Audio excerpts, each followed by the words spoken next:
Don't be like Charlie. Charlie is that do-it-yourselfer who does himself in. Do-it-yourself is good for tile and grout. It is not good for asset protection. Charlie thought he'd save a few dollars forming his LLC online. With no guidance, he did it wrong. When he sold the property, he lost thousands and thousands of dollars. He did himself in by trying to do it himself. Don't burn yourself. Use Corporate Direct to set up and maintain your LLCs and corporations. Corporate Direct is owned and operated by attorney and rich dad advisor Garrett Sutton. Garrett wrote the bestsellers Loopholes of Real Estate and Start Your Own Corporation. He is Robert Kiyosaki's attorney for asset protection. He and his team will do it right. Visit them at corporatedirect.com or call 800-600-1760. Mention Rich Dad and receive $100 off your formation fee. That's corporatedirect.com. corporatedirect.com. Starting now, you can get a transcript of each week's Rich Dad radio show. Just visit www.richdad.com/radio and download a copy today. This is the Rich Dad Radio Show. The good news and bad news about money. Here's Robert Kiyosaki. Hello, it's Robert Kiyosaki, the Rich Dad Radio Show, the good news and bad news about money. And today's radio program is Rich Dad Radio Show is very important because the question is, what are you teaching your kids about money? Or what did you learn about money from home? Now, what does school tell you about money? You know, for most people, it's nothing. And we wonder why we have financial trouble today. And it's not just the kids that are in trouble today, it's our leaders. I mean, I just can't believe we can actually believe our leaders, these guys who went to Harvard, Oxford, Yale, they think they can keep printing money and running up the debt to pay our bills. I mean, what school did those guys go to? Harvard? Yale? Stanford? University of Chicago? I mean, what the heck are we teaching our kids?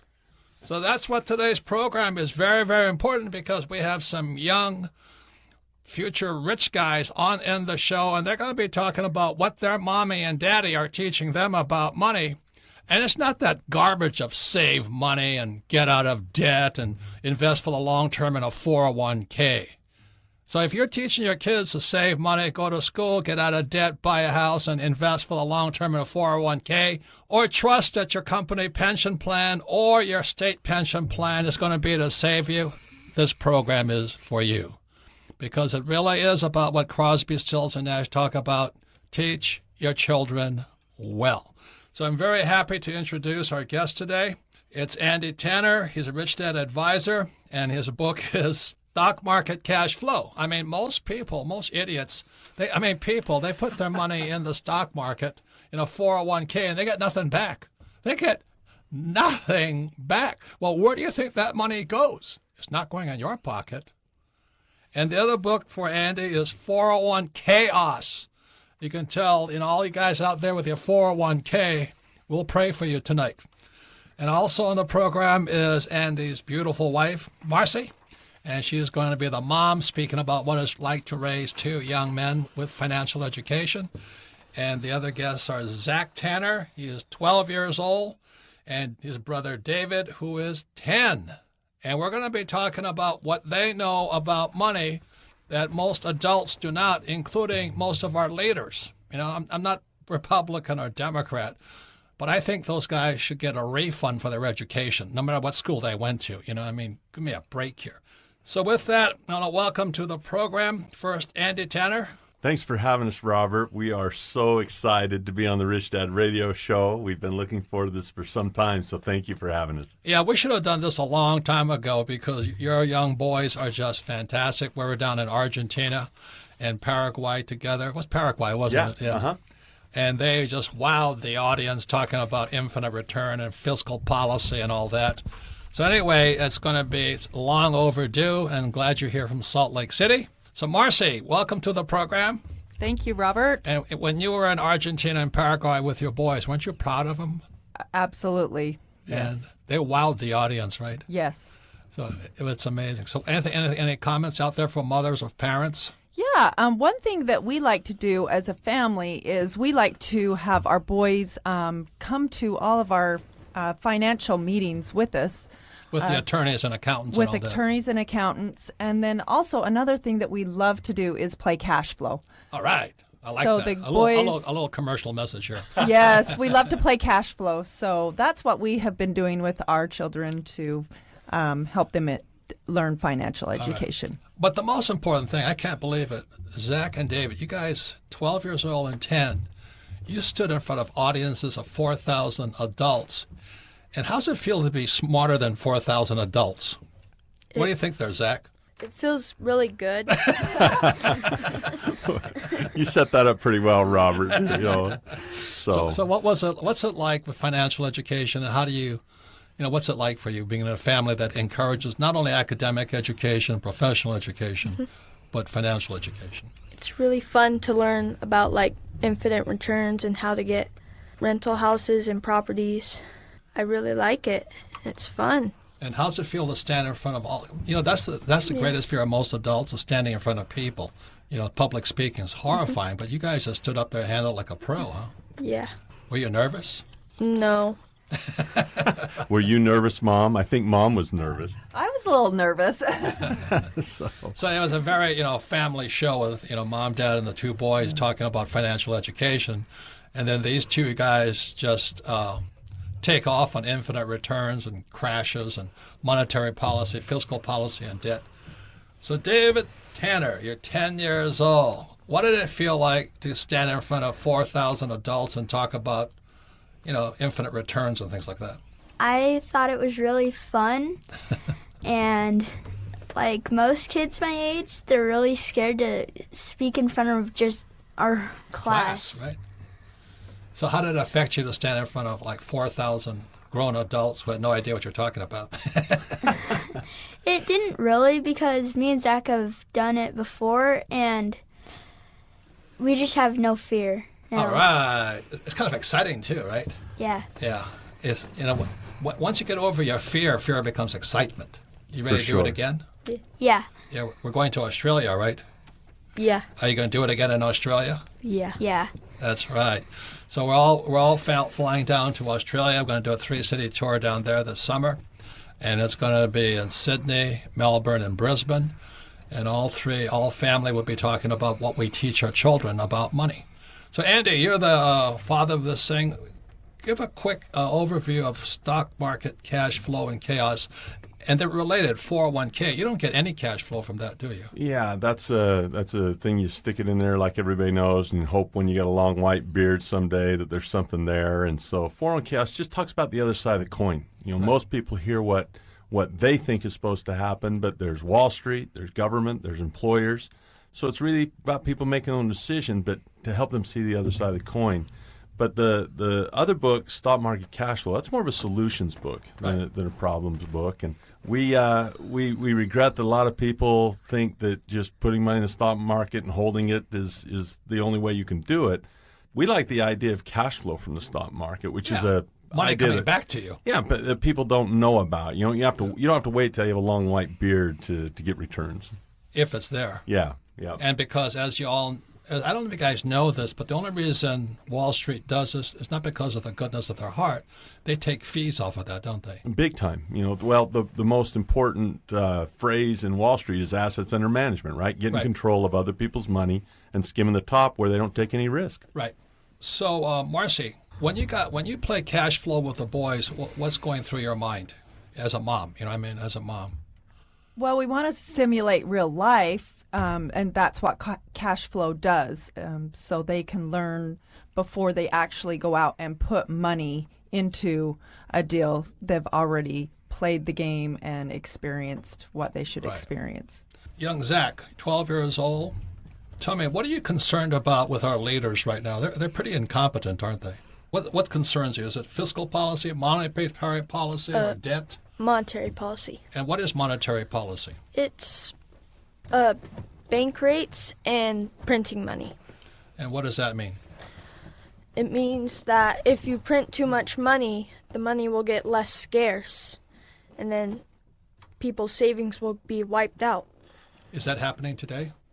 I don't know that. You don't know that. Okay, good. So David Tanner, on the big picture, it's macroeconomics we're talking about here before we get into micro. So what do you think about, is it monetary fiscal policy, and what are you thinking about?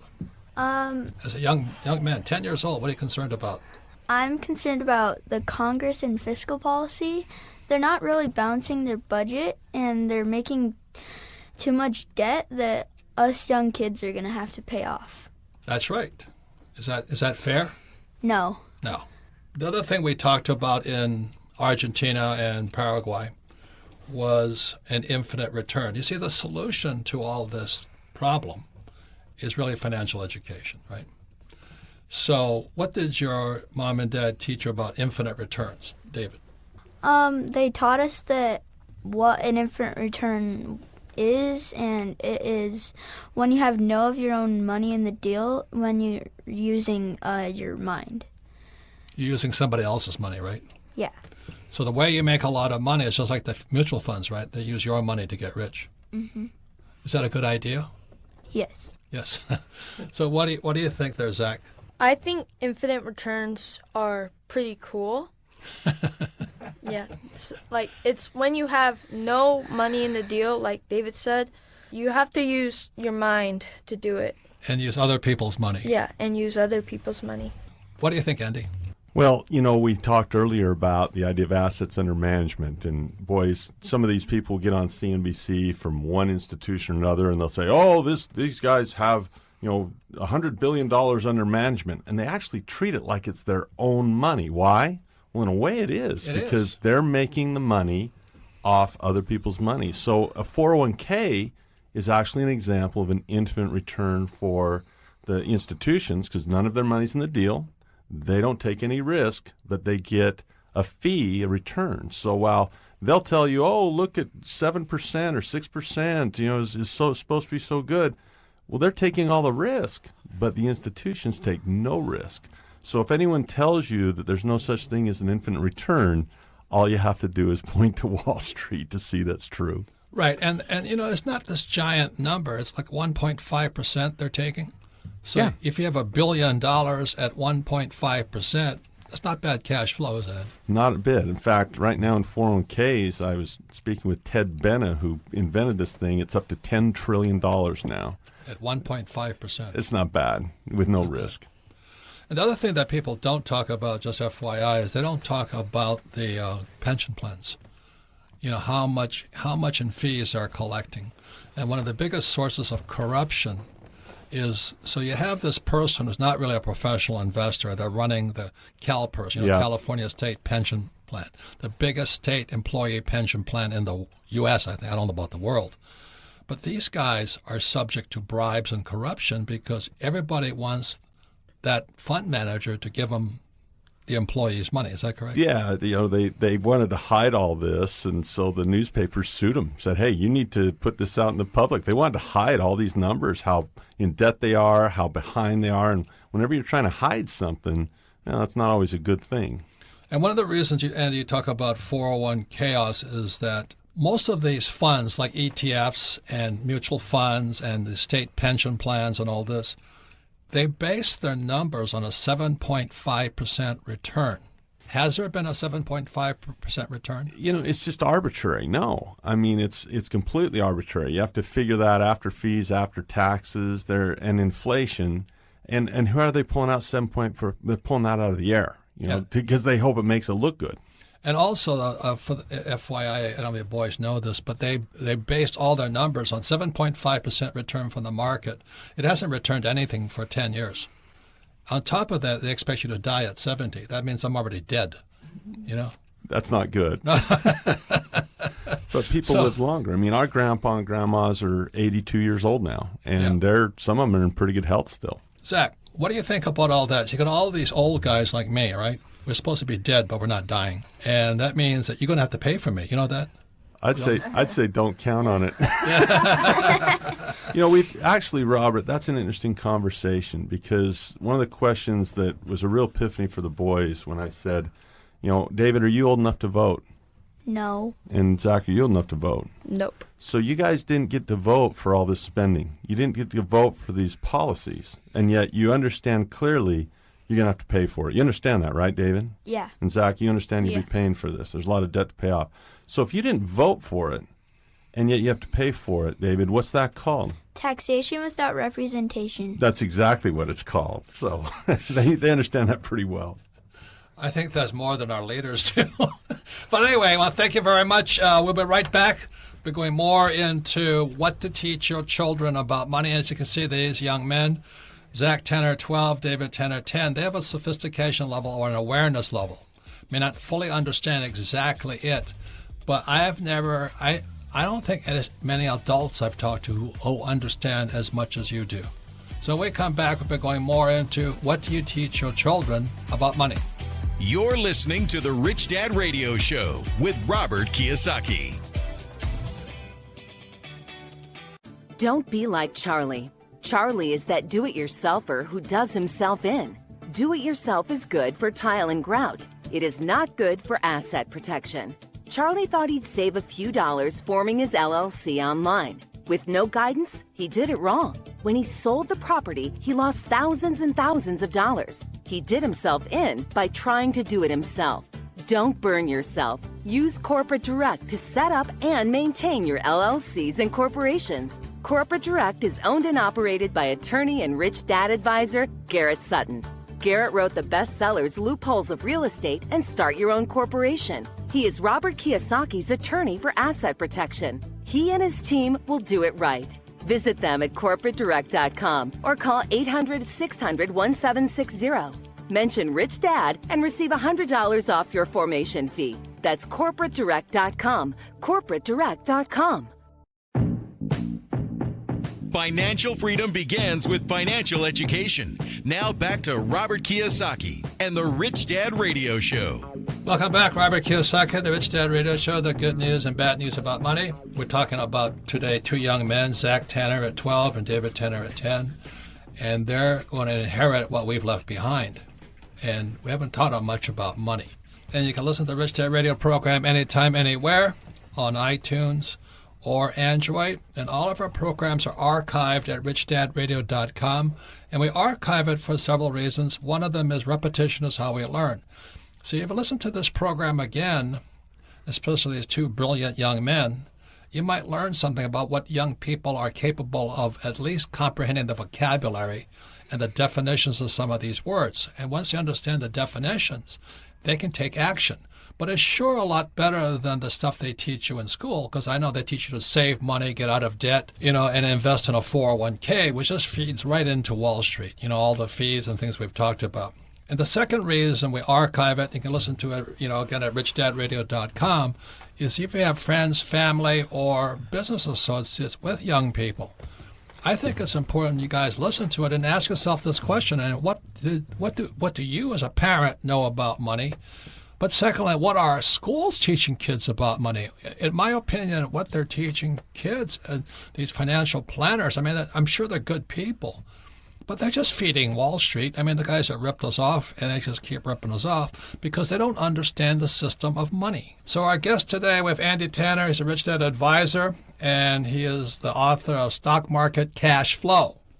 And that means you don't have to park your money in a 401k to make money, because all you're doing is feeding Wall Street with a thing called fees. 1.5% of $1 billion. You can live on that one. Okay, and of course, Andy's beautiful wife, Marcy, and we're talking about her concern as a mom and talking to teachers and things like this, because, I think the teachers are good people, like my poor dad, but they're clueless even today.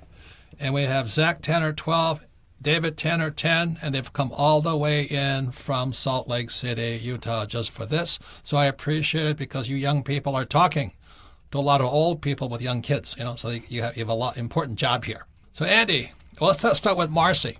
You don't belong to the Parent Teachers Association. You said you talk to the teachers directly? Yes. And what is that like? I communicate with the teachers directly. Your boys' teachers? Yes. And how is that? It's great as long as we're talking about school academic stuff, math, English, writing. If we get into financial education, they really don't know a whole lot about that. And you thought about donating a cash flow game to them? Yes, we've thought about donating cash flow games to play in their classrooms, but we just don't think that they would understand or Well, as I said, when I asked my dad, who was the head of education in Hawaii, he says, we're not allowed to teach money in school. It's a government decree. I always thought that was interesting. So, Andy, what do you think? Thank you, Marcy. Well, it's a context issue. It's not the way they think. And so when we first started, we had our kids a little later in life, and we thought we're going to let them be what they want to be. The cash flow quadrant is where we started. We said, look, you could be an employee, or you could be self-employed, or you could own a business or be an investor. And we decided that we were going to let them choose, but we were going to provide them with as good a picture as we could with each quadrant so they could make their own choices. That means what do you have to learn to be a professional investor? Yeah. What do you have to learn to be a big business owner? Yeah, so we didn't really point them in one or the other. That needs to be their choice like it is for everyone listening. But when it came to business, we thought we'd start there, and we did it like most parents do. We said, well, let's learn how to sell. That was our first job, right? The most important skill of an entrepreneur is sales. Do you guys like to sell? Yes. Yeah, you guys like to sell. So what was your very first business at 3 years old, David? First business? A lemonade stand. Pretty simple, right? Yeah. And how much did you charge for lemonade? 50 cents. 50 cents. And how much money could you make in a weekend?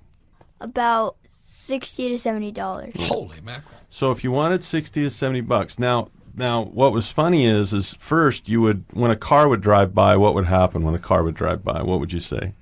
Tanner Bros Fresh Lemonade. Yeah. Come get your lemonade. You'd carnival bark, wouldn't you? Yeah. And I'll tell you, it was frightening, Robert, because these guys will throw themselves in front of a moving bus to sell a 50-cent.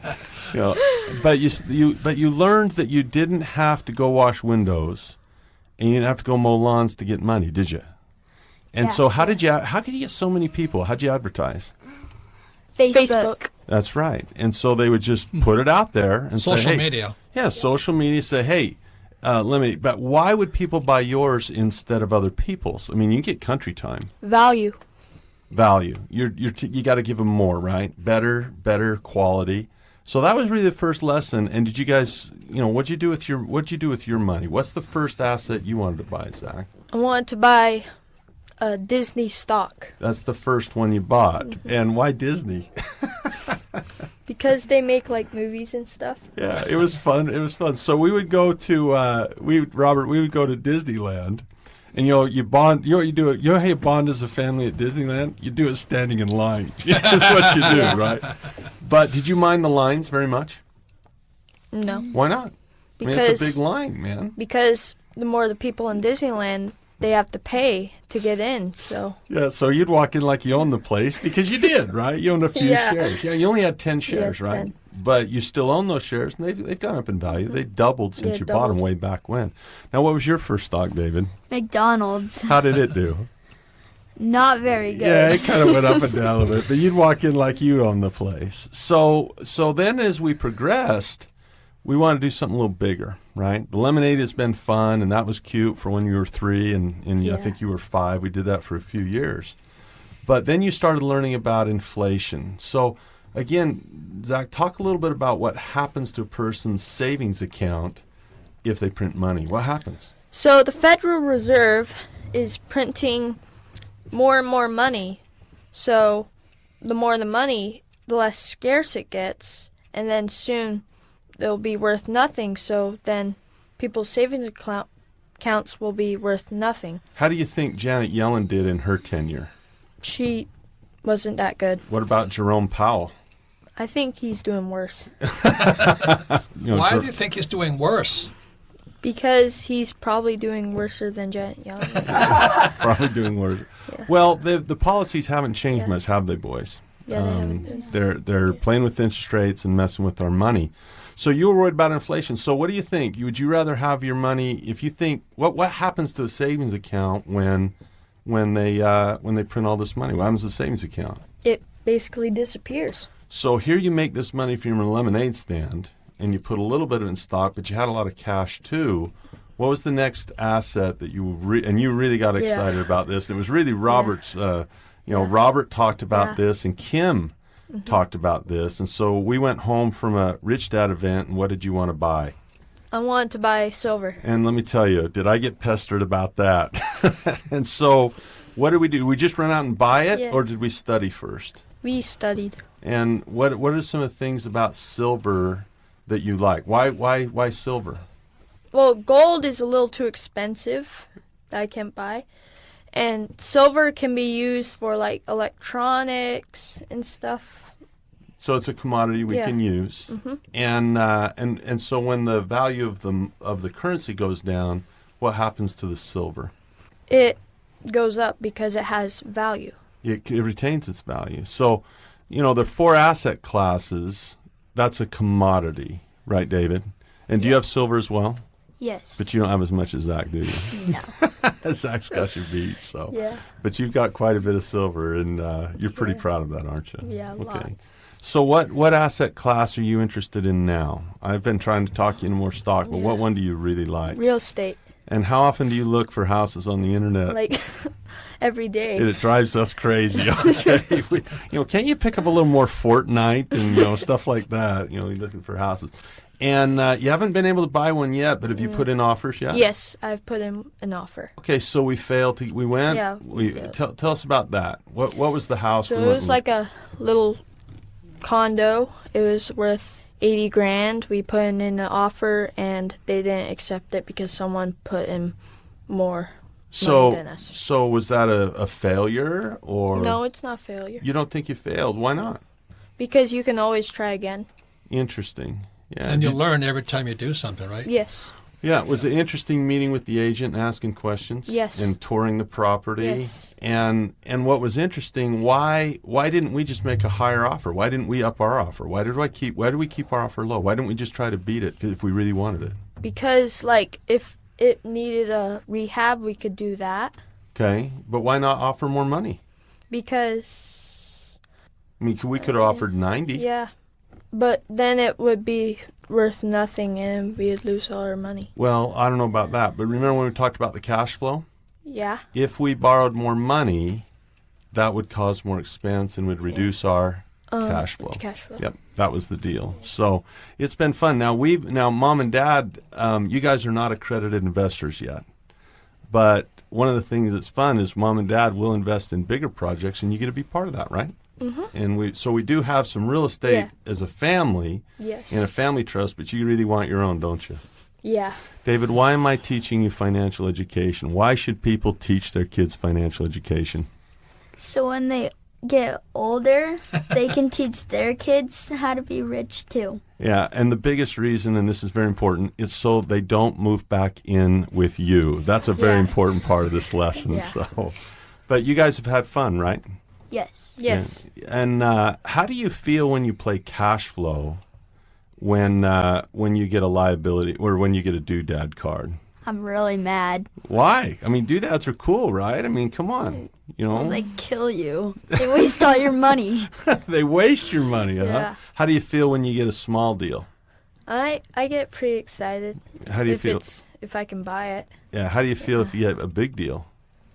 Really excited if I can buy it. You're really excited. Isn't that interesting? So it's all about your attitude, right, guys? Yeah. Right. Awesome. So let me ask you this: now? I didn't like school, and I got lousy grades in school. I did terrible in school. Do you guys like school? Yeah. Do you get good grades? Yeah. I would really like to know how that happened, Marcy. Because It's obviously Marcy. yeah, it must be. Because I don't know. Neither of us know how to do the homework. I can tell you that right now. The homework's that hard? It's just confusing. I don't know, but you got to understand who you're talking to. I couldn't do it then. Why could I do it now? They just do things different. They add and subtract different than we were taught. It's weird. I just asked Siri. But here's the thing I want to know, Zach. Are you enjoying school? Yeah. Okay, so what is it in school what is it in terms of financial education that you think is missing in school? Why would we not just send you to school to get this? If you like school and you're learning a lot, why talk more about They financial teach you education? to get a job. They to teach get a you to get job. a job. What about you, David? Same? Same. And one time in my class, they had us pick a job that we wanted to do when we were older. What'd you pick? there was a basketball player, so I picked that. Well, that's for LeBron Yeah, James yeah. has done okay. I don't know if you're going to be that tall, but well, I'll tell you a fun story, Robert, that might be interesting. Is they came home one time with a career day, and so you asked your dad to come and give a little. And you can't believe how smart these kids are. I mean, they really know what's going on. And so they had stations. You could go from classroom to classroom based on what you had the attorney and the accountant and the fireman and the plumber and the whatever it was. And so I thought for fun I would put down investor. Remember this, guys? Yes. And what I did is I brought something to represent the asset classes, and for commodities I brought a 10-ounce bar of gold is what I bought. Jeez. So 10 ounce. That's what 13,000. Yeah, bucks. it was about 13,000 at the time for the price of gold. But what was interesting was the weight. Those suckers are heavy, right? So and then we brought some little candy gold coins to give out. So we started the first session, and the kids came in. They're about fourth grade, I think, that came in, and we had maybe 8 kids. And we started talking about investing, and we passed around the gold, and we let each of them hold the gold, right? The next session came in, we had 40 kids that were like, there's gold in there. I mean, word got out. And by the time we were done, we had a monopoly, didn't we, guys? We had everybody in there, didn't we, David? Yeah. And your friends begin to ask, are kids interested in money? I mean, Yes. Are they interested in money? Yes. Do they like money? Yes. Is it evil? Do you think money's evil? No. No? What about you, Zach? Kind of. How could it be evil? That's interesting. Because if the Federal Reserve prints too much money, it will be worth nothing. Well, that's currency. Yeah. That's different, right? Yeah. That's interesting stuff. So we've enjoyed learning about money. We're not perfect. We make mistakes. But I would say that the thing that has helped us is we've learned about money differently than we've learned things in school because we've tried to do things, right? And by looking on your iPad at Disney and looking on your iPad at McDonald's stock and actually going out and getting real physical silver and visiting properties. And, we're not perfect. Dad isn't perfect. One of the reasons I like being a Rich Dad Advisor is I get to hang out with smart guys like who do you think the smartest Rich Dad Advisor is? Who do you think it probably is? Probably Kenny. That's just because he drives you around his Ferrari once in a while. That's the only reason you like Kenny. No, they're all smart guys, aren't Yeah, they? they Right? are.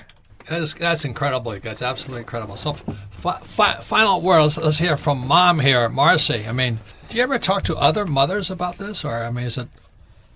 Not really, because their mindset isn't the same as mine, and so it's really hard to communicate with them. They just don't get it. Yeah, that's the hardest part about it. Is I just can't believe it that you go to spend all this time and money in school and you learn nothing about money. It's just ridiculous. And they tell you you'll get a job, and look at this. Student loan debt is now $1.3 trillion. It's the biggest asset of the federal government. And that's called larceny. We're stealing from our future with these kids. So anyway, I want to thank, Andy Tanner, Marcy Tanner, Zach Tanner, 12 years old, and David Tanner. You guys have spoken to 100,000 people today, and I think you've made a few of them wake up and find out what's possible from young guys like you. 12 and 10, and you already talked about monetary fiscal policy, debt, infinite returns, and I don't know what else, and owning Disney, and you guys are way ahead of the curve, so I'm really proud of you. So anyway, I want to thank all of you. Thanks for listening. When we come back, we're going to part of the popular part of our program is Ask Robert. You're listening to the Rich Dad Radio Show with Robert Kiyosaki. Don't be like Charlie. Charlie is that do-it-yourselfer who does himself in. Do-it-yourself is good for tile and grout. It is not good for asset protection. Charlie thought he'd save a few dollars forming his LLC online. With no guidance, he did it wrong. When he sold the property, he lost thousands and thousands of dollars. He did himself in by trying to do it himself. Don't burn yourself. Use Corporate Direct to set up and maintain your LLCs and corporations. Corporate Direct is owned and operated by attorney and Rich Dad advisor Garrett Sutton. Garrett wrote the bestsellers Loopholes of Real Estate and Start Your Own Corporation. He is Robert Kiyosaki's attorney for asset protection. He and his team will do it right. Visit them at corporatedirect.com or call 800-600-1760. Mention Rich Dad and receive $100 off your formation fee. That's corporatedirect.com. corporatedirect.com. Log on to richdadradio.com while you listen. Now back to Robert Kiyosaki. Welcome back, Robert Kiyosaki, the Rich Dad Radio Show, the good news and bad news about money. And the question is, what did school teach you about money? What are you teaching your kids about money? And what did your parents teach you about money? For most people, the answer is zip, nada, zero. So we have a very special guest who have agreed to stay on. It's Andy Tanner. He's a Rich Dad advisor on paper assets. And he's the author of the book, Stock Market Cash Flow. The reason that's an important book is instead of parking your money in a 401k where they just suck the cash out, is that why don't you learn how to make money from the money they're going to steal from you anyway? And then Andy's website is andytanner.com, and he has a cashflowacademy.com. And his wife, Marcy, who is mom here, and she is very concerned about her children's education, which is their future. So that's why we're teaching, both two young guys, Zach Tanner, 12 years old, and David Tanner, 10 years old. And they've been talking about fiscal policy, monetary policy, debt, and fundamental incompetence and ignorance.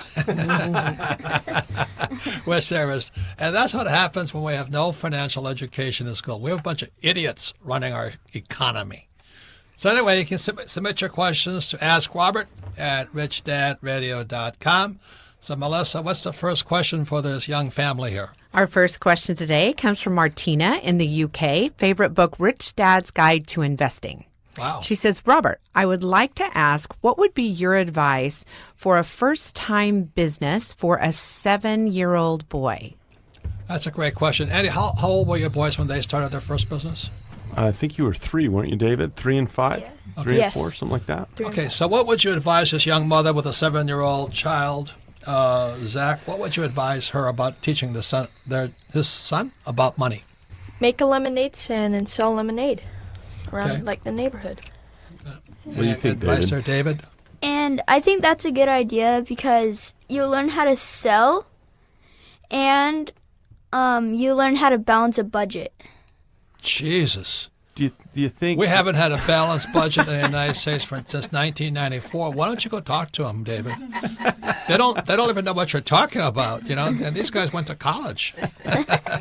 A balanced budget. What an idea that is. It's interesting because did you guys make money every single time? No. No. So was that a lesson too? Yes. Interesting. So like little lessons like what days of the week were best? You started picking that up, right? Yes. Yeah. Sometimes you'd think, well, the 4th of July would be really big, and sometimes it was, and other days, well, we're so big in the weekday, right? So good lessons for sure. So, Marcy, what'd you think when you saw your boys out there? They're working hard, but they're not making any money. I mean, they're learning to be entrepreneurs, and that's, most of our leaders, if they don't have a paycheck, they quit, right? I mean. Right. Yeah. Not to give up and to take the lessons that they did learn, about, balancing the budget and learning sales and getting smarter. Yeah, getting smarter. There's cycles in the economy. Absolutely. So anyway, fantastic. Final comments, Andy, on that?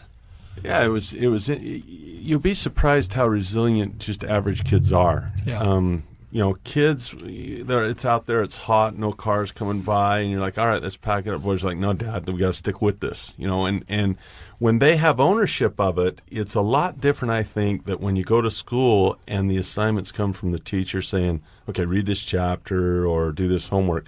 But because it was their business, they took a lot of pride in how it looked. They took a pride in how they advertised. And when it didn't go well, they're like, "No, we're not gonna freaking fail." That's great. So fantastic. I'm proud of you boys. Yeah. You're learning real life there. I mean, most guys, most of our leaders, they don't work unless they got a paycheck, and it has to be steady. They're not entrepreneurs, and that's really the tragedy.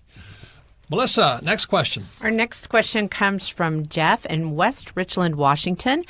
Favorite book, Rich Dad Guides to Investing, says, I believe the U.S. economy is headed for a big crash because of low interest rates, as well as an enormous expansion of the money supply. What do you believe are the top 2 or 3 safe haven investments by which people can protect or capitalize on the coming downturn? So, Zach Tanner, 12 years old. Did you understand that question? Yes. What did you understand? I understand that the market's going to crash, and But why? because there's money printing constantly, it's gonna be less scarce, and there's gonna be no money. So, what would you recommend for this person? I would recommend to buy commodities and short the dollar in real estate. Short my real estate. Oh my God, you're scaring me. So, what commodity are you buying right now? I'm buying silver And why are you buying silver? because it's cheaper than gold and it has lots of uses. Very good. So that's Zach Tanner 12 and David Tanner 10. Did you understand that question? Yes. So what advice would you give this person? I would get commodities, and I would get a commodity McDonald's because it has food, and we need food. Is food a commodity? Yes. Even when the economy is bad, do people still have to eat? Yes. Do they still have to drink water? Yes. So that's what commodities are good for, right? Uh-huh. And McDonald's is getting really good because they're it's not good news for the employees, but they're now starting one-person kiosks. So they're going to stay in business because they're improvising along the way. Unfortunately for the people who are their employees, I mean, a lot of bankruptcies or foreclosures, and a lot of people are going to lose their jobs in retail, and that includes food retailing also. Mm-hmm. So that's why, sticking with a company like McDonald's is innovating is important, right? Yeah. Any comments there, Andy? Yeah, I mean, we talk a lot about debt in our family, and if we understand what shorting is. We use little examples with iPhones and things, and so when someone like Zach says, "Well, we're going to short the dollar," you just scared 90% of my people. They're not going to listen to me anymore. Well, but real Sorry. estate, from a stock investing standpoint, Zach doesn't think about his real estate. He thinks about the debt. Yeah. So, that's what you're doing. You're shorting the dollar because the value of the real estate goes up, but the debt goes down as the value of the dollar is lost. And so, that's not a real hard concept if you spend a little time on it. Say, look, you buy real estate, let it go up, the debt goes down, short the dollar with real estate. But it's not the real estate you're shorting, it's the dollar that you're shorting. Correct. Right, Zach? It's Yes. the money. It's the money. It's the dollar. So, Marcy, we're all going to Australia, again in Sydney, Melbourne, Brisbane, and we've been there before. You looking forward to it? Absolutely. And you excited about you as a family teaching people? Yes, sharing our journey on financial education. So once again, Andy, thank you very much. Zach, thank you. Marcy, thank you. And David, thank you. And thank you all for listening. You can submit your questions to AskRobert@RichDadRadio.com. And thank you all for listening. A very important program is what are you teaching, or what are we teaching our children? Thank you very much. This podcast is a part of the C-Suite Radio Network. For more top business podcasts, visit c-suiteradio.com.